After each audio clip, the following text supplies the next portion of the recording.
하나님 아버지 감사합니다. 오늘도 저희를 새벽기도 자리로 부르시고 하나님의 말씀을 듣고 기도하게 하심 참으로 감사합니다. 하나님, 이제 어느덧 4월도 다 지나가고 있습니다. 남은 4월도 무사히 지켜주시고 또 오늘 하루도 저희가 주님 손길 가운데서 살아가게 도와주시옵소서. 오늘도 저희에게 주시는 그 하나님의 뜻을 알아가기 위해 말씀과 기도의 자리로 지금 나아갑니다. 주님께서 저에게 말씀을 깨달을 수 있는 그 능력을 주셔서 하나님의 말씀을 잘 깨닫고 그 말씀대로 살아가는 저희가 될 수 있도록 인도하여 주시옵소서.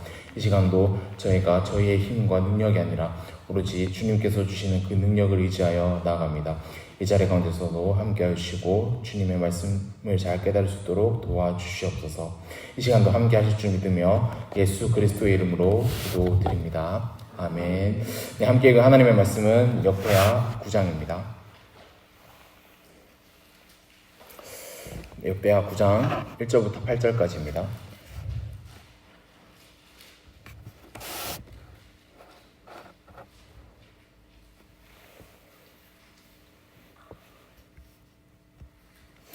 네, 역대하 9장 1절부터 8절까지 말씀입니다.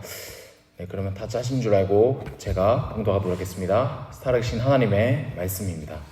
스바야 왕이 솔로몬의 명성을 듣고 와서 여러 어려운 질문으로 솔로몬을 시험하고자 하여 예루살렘에 이르니 매우 많은 시종들을 거느리고 향품과 많은 금과 보석을 낙타에 실었더라. 그가 솔로몬에게 나와 자기 마음에 있는 것을 다 말하매 솔로몬이 그가 묻는 말에 다 대답하였으니 솔로몬이 몰라서 대답하지 못한 것이 없었더라. 스바야 왕이 솔로몬의 지혜와 그가 건축한 궁과 그의 상의 음식물과 그의 신하들의 좌석과 그의 신하들이 도열한 것과 그들의 공복과 술 관원들과 그들의 공복과 여호와의 전에 올라가는 층계를 보고 정신이 황홀하여 왕께 말하되 내가 내 나라에서 당신의 행위와 당신의 지혜에 대하여 들은 소문이 진실하도다. 내가 그 말들을 믿지 아니하였더니 이제 와서 본즉 당신의 지혜가 크다 한 말이 그 절반도 못되니 당신은 내가 들은 소문보다 더하도다. 복되도다 당신의 사람들이여, 복되도다 당신의 이 신하들이여, 항상 당신 앞에 서서 당신의 지혜를 들음이로다. 당신의 하나님 여호와를 송축할지로다. 하나님이 당신을 기뻐하시고 그 자리에 올라서 당신의 하나님 여호와를 위하여 왕이 되게 하셨도다. 당신의 하나님이 이스라엘을 사랑하사 영원히 견고하게 하시려고 당신을 세워 그들의 왕으로 삼아 정의와 공의를 행하게 하셨도다 하고. 아멘. 네, 사랑하는 성도들 반갑습니다. 새벽기도 나오신 여러분을 진심으로 환영합니다. 네, 오늘도 말씀과 기도로 하루를 시작하면 좋겠습니다. 네, 그래서 오늘도 먼저 우리가 함께 말씀을 듣고 기도하면 좋겠습니다. 네, 오늘 말씀은 역대하 9장의 말씀으로 예루살렘으로 솔로몬을 만나러 온 이 스바 여왕에 대한 하나님의 말씀입니다. 스바 여왕은 예루살렘에 와서 예루살렘의 모습을 보고 감탄을 금치 못하는데요. 그녀가 왜 감탄을 금치 못하였는지, 그리고 이방 국가의 여왕이 이렇게 찾아온 것에 대한 기록이 왜 써져 있는지 함께 말씀을 듣고 기도하면 좋겠습니다. 1절에서 스바 여왕은 솔로몬의 명성을 들었다고 이야기합니다. 특히 솔로몬이 지혜롭다는 명성을 그녀가 들었다고 하는데요. 솔로몬의 지혜가 이제 이스라엘 여기 안에서만, 국내 안에서만 뿐만 아니라 이방 나라에도 이 명성이 자자해졌다는 것을 나타내고 있습니다. 그래서 그녀는 어려운 질문을 하여 솔로몬이 정말 그 지혜를 가지고 있는지, 지혜로운지 한번 시험하고자 이 예루살렘으로 찾아옵니다. 독특한 것은 그녀가 단순히 솔로몬을 시험하고자 이 예루살렘으로 온 것뿐만 아니라 향품을 비롯하여 많은 금과 보석을 함께 들고 왔다고 하는데요. 아마 이 솔로몬과 함께 이 스바와 이스라엘 간의 무역과 외교를 논하기 위하여 온 것도 있는 것 같습니다. 역사적으로 밝혀진 사실 가운데 이 스바는 현재 예멘 지역에 있었던 것으로 추정됩니다. 그리고 이 향료 무역으로 유명한 곳이 바로 이 스바였다고 합니다. 특히 이 스바는 유황과 몰약이라는 이 특산품을 가지고 있었다고 합니다. 유황과 몰약은 약재와 화장품, 그리고 썩지 않게 하는 방부 처리하는 데 쓰이는 것들이며 또 이것들은 종교 제물을 바치는 과정에서도 쓰이는 것들로 아주 쓰임새가 많은 무역품이었습니다. 네, 그래서 금과 나란히 이 무역품과 왕에게 드리는 선물로서 이 유황과 몰약은 가치가 매우 높았다고 합니다. 네, 그렇기에 이 스바라는 이 곳은 경제적으로 아주 부유한 국가였을 겁니다. 바로 경제 대국이었을 겁니다. 네, 다시 말해 솔로몬에게 찾아온 이 스바 여왕은 그냥 일개의 국가가 아니라 아주 유력한 국가의 여왕이었다는 뜻이 됩니다. 네, 그녀가 예루살렘으로 왔을 때 매우 많은 시종들을 거느리고 또 향품과 많은 금과 보석을 가지고 왔다는 것만 보더라도 스바가 결코 만만한 국가가 아니라는 것을 알 수가 있습니다. 네, 그렇기에 아주 유력한 이 스바 여왕이 솔로몬의 명성을 듣고 찾아와 이 솔로몬을 시험하자 이 솔로몬은 스바 여왕이 준비한 어려운 질문들을 하나도 빠짐없이 다 대답하게 됩니다. 네, 그러자 이 스바 여왕은 놀라운 이 솔로몬의 지혜와 또 솔로몬의 궁전과 음식, 신하들의 좌석, 신하들과 술 관원들, 그리고 이들이 입는 관복, 특히 이 성전의 계단을 보고 정신이 황홀했다고 합니다. 네, 여기서는 정신이 황홀하다고 이렇게 되어 있지만 더 정확한 뉘앙스를 전달하자면 숨이 멎을 것 같은 또는 숨을 쉴 수 없게 되었다는 뜻으로 써져 있습니다. 네, 우리가 너무 놀라운 장면을 목격하거나 또는 이 황홀한 것을 보게 되면 숨을 크게 들이마시면서 놀라거나 또 정말 숨을 쉴 수 없을 정도로 놀라듯이 이 스바 여왕이 예루살렘을 찾아와 그녀가 보고 듣고 또 느낀 그 모든 것들은 숨을 쉴 수 없을 정도로 놀라운 것이었다고 합니다. 네, 그래서 이 스바 여왕은 자신은 솔로몬의 지혜에 대한 명성을 믿지 않았는데 이렇게 예루살렘으로 직접 찾아와서 보니 그 말은 진실이었고 심지어 자신이 들은 소문보다 솔로몬의 지혜가 더 크다고 이 솔로몬을 높이고 찬양합니다. 네, 그녀가 하는 찬양의 내용을 한번 잘 살펴볼 필요가 있는데요. 먼저 7절입니다. 복되도다 당신의 사람들이여, 복되도다 당신의 이 신하들이여, 항상 당신 앞에 서서 당신의 지혜를 들음이로다. 여기서 이 복되도다 라고 되어 있는 것은 행복하도다 라고 바꾸어도 무방합니다. 네, 그렇다면 이 말이 무슨 뜻이 됩니까? 바로 이 솔로몬의 지혜로 통치를 받는 백성들과 신하들은 행복한 사람이라는 뜻이 됩니다. 이스라엘을 다스리는 이 솔로몬의 통치를 받는 자들은 모두 행복한 사람들입니다. 역사를 통해 우리는 역대 왕들 중 성군이 나라를 다스릴 때 백성들이 얼마나 평안하고 행복했는지 우리가 역사적 기록을 통해서 알 수가 있습니다.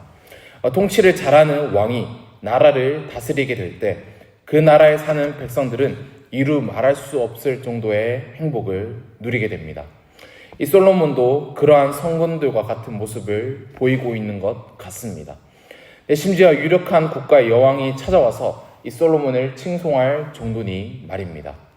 그런데 이 솔로몬이 다스리는 이스라엘은 역사상 있었던 성군들과 비교할 수 없을 정도의 복된 국가였습니다. 왜 그렇습니까? 바로 8절 때문이었습니다.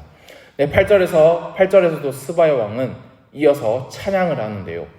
7절에서는 솔로몬의 통치를 받는 자들이 행복한 사람이라고 하였다면 8절에서는 솔로몬이 이러한 통치를 할 수 있는 그 근원에 대해서 찬양합니다.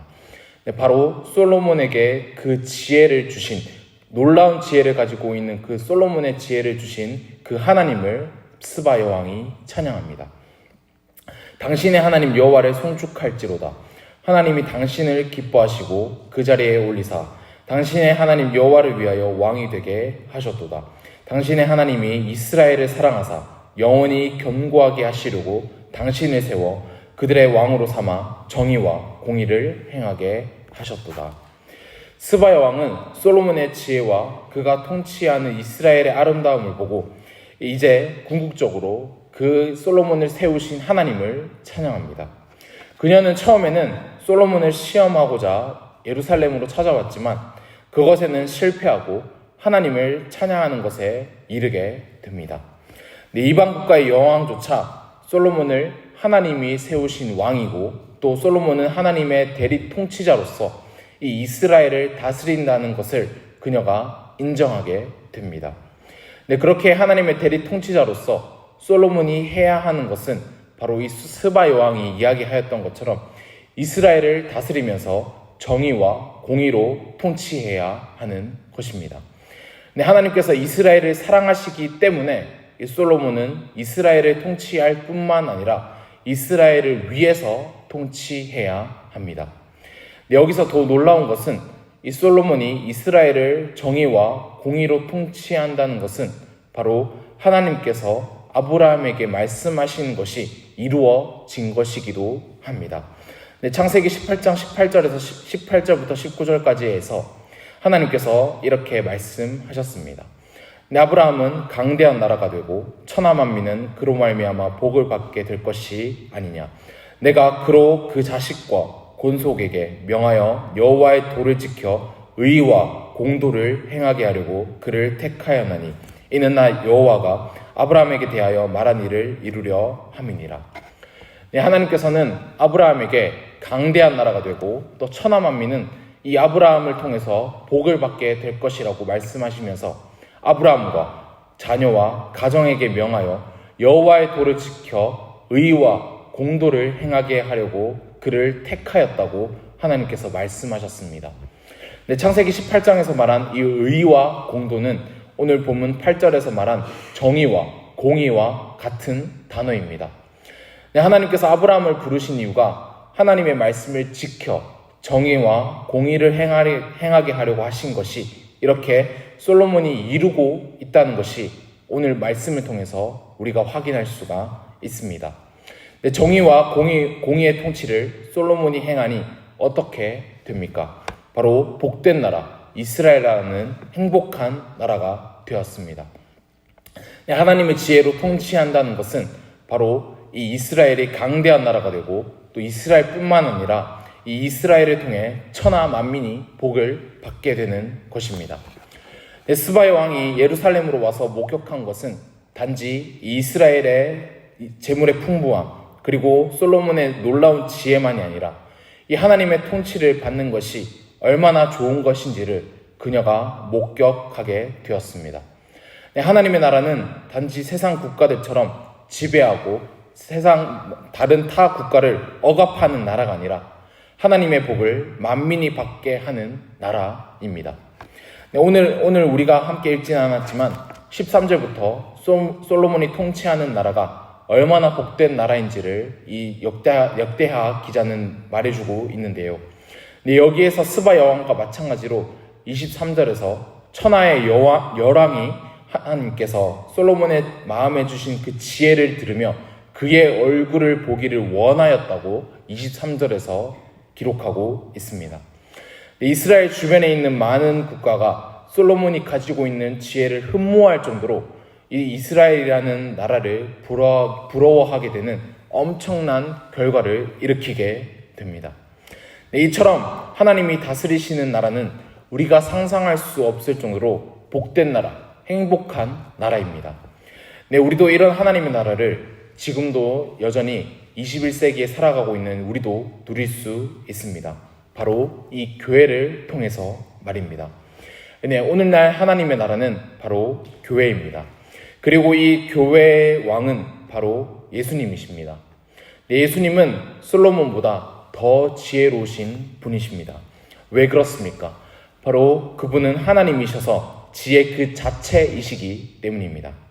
솔로몬이 받은 지혜는 하나님에게서 출발한 지혜이기 때문에 예수님은 솔로몬보다 더 지혜로운 분, 아니 지혜 그 자체이신 분이십니다. 그렇기에 이 예수님이 왕으로서 다스리시는 이 교회는 얼마나 복된 곳이며 하나님의 통치가 얼마나 잘 이루어지는 곳이겠습니까? 솔로몬이 다스렸을 때에도 열왕이 그의 지혜를 흠모하였는데 이 교회는 얼마나 복된 곳이며 아름다운 곳이겠습니까? 그러나 이 교회를 복된 나라로 만들기 위하여 주님께서 우리에게 맡기신 것이 있습니다. 바로 이 교회 안에서 우리가 공의와 정의, 창세기 표현대로 하자면 의와 공도로 행하는 것이 바로 우리에게 주님께서 맡기신 일입니다. 우리가 주의 말씀대로 여호와의 도를 지켜 공의와 정의를 우리가 행하게 된다면 이 교회는 강대한 나라가 될 것이며 이 교회를 통해 모든 사람들 그리고 주변에 있는 모든 사람들이 하나님의 복을 받게 되는 놀라운 곳이 될 것입니다. 공의와 정의를 행한다는 것이 바로 무엇입니까? 바로 하나님께서 죄라고 정하신 것을 우리가 하지 않고 그 죄를 다스리는 것이며 교회 내에 있는 약자들을 보살피고 함께 하나님의 백성으로 세워가는 것을 의미합니다. 바로 7일을 하는 것, 권징을 행하는 것이 바로 그것이며 약자들을 보살피고 함께 그 누구도 뒤처지지 않고 함께 하나님의 나라의 백성으로서 세워져 가는 것이 바로 공의와 정의를 행하는 것입니다. 하나님께서 교회에게 원하시는 것은 세상에서 어떤 특별한 일을 행하고 또 세상에 주목받는 것을 하는 것이 아니라 주님의 말씀에 따라 정의와 공의를 행하는 것이 바로 주님께서 교회에게 원하시는 일입니다. 우리가 정의와 공의를 행할 때 교회를 비롯하여 세상에 하나님의 복을 받게 되는 놀라운 일을 경험하게 될 것입니다. 그러니 우리는 주의 말씀을 지켜 정의와 공의를 실행하는 교회가 반드시 되어야 합니다. 교회가 세상 위에 군림하여 세상을 찍어 누르는 방식이 아니라 하나님의 말씀을 지켜 공의와 정의를 행함으로 하나님의 통치가 얼마나 아름다운 것인지를 세상 가운데서 보여주어야 합니다. 이것이 세상 속에서 살아가는 교회에게 맡겨진 주님께서 맡기신 사명입니다. 사랑하는 성도 여러분, 하나님의 나라는 바로 복된 나라, 행복을 누리는 나라입니다. 이 나라에 사는 백성들은 여전히 행복한 사람들입니다. 경제 강국이었던 스바 여왕에게 무엇이 부러울 것이 있었겠습니까? 그러나 그녀가 예루살렘으로 찾아왔을 때의 반응은 바로 감탄과 부러움과 하나님을 향한 찬양이었습니다. 숨이 멎을 정도로 그것을 감탄하였던 그녀의 반응을 통해 하나님의 나라가 얼마나 복된 곳인지를 우리는 오늘 말씀을 통해서 깨닫게 됩니다. 그리고 이 하나님 나라는 솔로몬에게서 끝나는 것이 아니라 바로 진정한 지혜자이신 예수님을 통해 교회에게서 여전히 이루어지고 있습니다. 우리가 이 교회를 복된 나라로 만들기 위해서는 바로 하나님의 말씀을 지켜 공의와 정의를 행하는 것이 우리에게 맡겨진 사명입니다. 오늘 이 말씀을 기억하시고 하나님의 말씀을 지켜 공의와 정의를 행함으로 이 교회를 복된 하나님의 나라로 만들어가는 것에 동참하는 우리 새순교회가 되길 간절히 바랍니다. 그렇게 하여 하나님 나라에서 행복자이며 신실한 백성으로 살아가는 우리 모두가 되길 간절히 소망합니다. 오늘 이 말씀을 두고 함께 기도하시겠습니다. 하나님 아버지 감사합니다. 오늘도 저희에게 이 말씀을 주시고 하나님 나라가 얼마나 복된 곳인지를 얼마나 행복한 곳인지를 깨닫게 하시니 참으로 감사합니다. 하나님께서 통치하시는 나라는 세상 그 어떤 나라보다 복된 나라이며 행복한 나라입니다. 부러울 것 하나 없는 경제 강국이었던 스바야 왕이 찾아와 이 하나님께서 세우신 이 이스라엘을 보고 감탄을 금치 못하였던 것처럼 주님의 나라는 복된 나라이며 이 세상에 사는 이 나라에 사는 백성들은 행복자들입니다. 이 사실을 기억하며 주님의 말씀대로 정의와 공의를 실행하는 저희가 되게 도와주시옵소서. 그리하여 이 교회를 통해 만민이 하나님의 복을 받게 되는 이 놀라운 일이 일어나게 도와주시옵소서. 한 주를 마무리하는 금요일입니다. 말씀 가운데서 살아가게 도와주시고 삶의 각 터전에서 하나님의 정의와 공의를 실행하는 그 신실한 백성으로 살아가게 저희를 인도하여 주시옵소서. 오늘도 이 말씀을 주셔서 참으로 감사합니다. 예수 그리스도의 이름으로 기도드립니다. 아멘. 내 말씀을 두고 기도하시고 자유롭게 기도하시네 돌아가시면 되겠습니다.